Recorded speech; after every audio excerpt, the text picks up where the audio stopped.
So blend that together and then slowly add the coconut.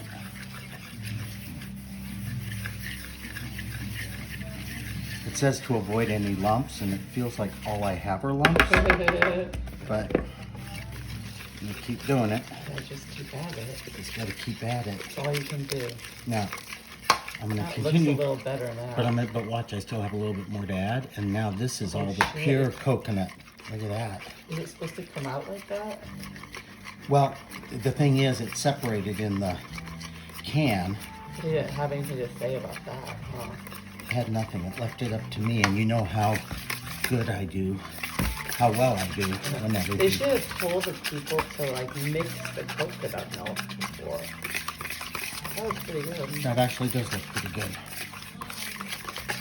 But they still should tell you before you pour this to mix it up real good, because otherwise you'll have coconut water and coconut milk. You're absolutely right. I have every right to be angry. Now, did I read the can to say shake it first? Probably not. No, I did not.